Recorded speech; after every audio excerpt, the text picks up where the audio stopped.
हरिहर महादेव। अधिक मास का 16वां अध्याय इस प्रकार से है।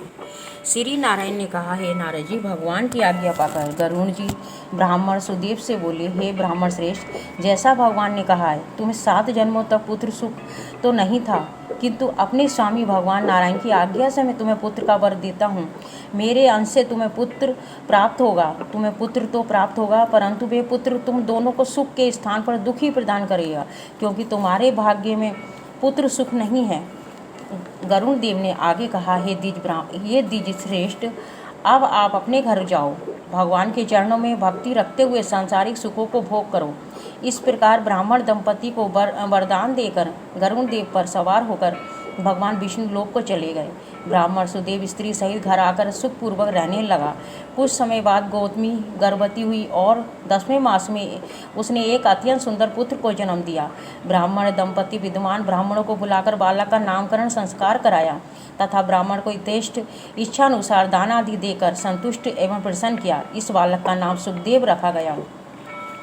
बालक सुखदेव शुक्ल पक्ष के चंद्रमा के सदृश से वृद्धि को प्राप्त होता रहा। समय अपने पर पिता ने यज्ञोपवीत कराकर गायत्री मंत्र की दीक्षा देकर सुखदेव को ब्रह्मचार्य आश्रम में प्रवेश कराया। बुद्धिमान सुखदेव ने वेद अध्ययन प्रारंभ किया और अपनी गुरु भक्ति सेवा तथा प्रतिभा से अपने गुरु और माता पिता को परम प्रसन्न रखने का लगा। एक बार ही पढ़ने से उसे सारी विद्याएं और शास्त्र याद हो जाते थे। एक दिन सुदेव ब्राह्मण के घर पर देवल ऋषि पधारे। वे करोड़ों सूर्य के समान तेजस्वी थे। सुदेव ने महर्षि देवल को दंडवत प्रणाम किया और अर्घ्य आदि देकर पूजा करके उत्तम आसन पर विराजमान किया। मुनि के आश्रम पर विराजने के उपरांत ब्रह्मचारी बालक सुखदेव ने आकर मुनि के चरणों में गिरकर प्रणाम किया। सुखदेव को देखकर देवल ऋषि बोले, हे सुदेव, तुम धन्य हो, तुम्हारा भाग्य धन्य है। श्री हरि तुम पर प्रसन्न है, इसी से इस सुंदर पुत्र का वरदान तुमको प्राप्त हुआ है। हे सुदेव, तुम्हारा ये सुपुत्र गुण सागर और अत्यंत भाग्यशाली है। यदि दोष है तो केवल एक ही है, उसे बड़े भारी दोष से इन सब लक्षणों की विद्यमानता व्यर्थ ही होती है। इतना कहकर सिर हिलाते हुए दीर्घ सांस लेकर देवल ऋषि ने कहा, हे सुदेव, आपके इस बालक में सभी गुण और लक्षण अत्यंत महान है, परंतु इन पर प्रसन्न होने से पहले आयु का भी विचार करना आवश्यक है। आयु न होने पर अन्य लक्षण से क्या बनता है। हे सुदेव, सुनो, तुम्हारा ये पुत्र 12 वर्ष का होकर जल में डूबकर मृत्यु हो जाएगी। तुम इसका मन में सोच तो करना नहीं, क्योंकि होनहार को कैसे कोई रोका जा सकता है। वह तो होगा ही, जिसमें कोई संशय की बात ही नहीं है। इतना कहकर देवल मुनि ब्रह्मलोक को चले गए।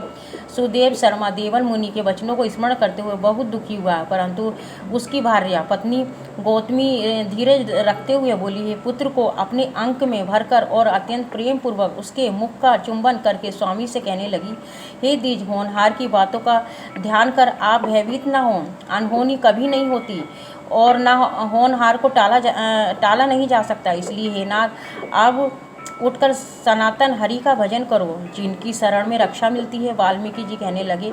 इस प्रकार सुदेव अपनी पत्नी के वचनों को सुनकर श्री हरि के चरण कमलों का ध्यान रखते हुए अपने पुत्र की अल्पायु और अकाल मृत्यु के शोक को भुलाकर जीवन व्यतीत करने लगा। हरिहर महादेव।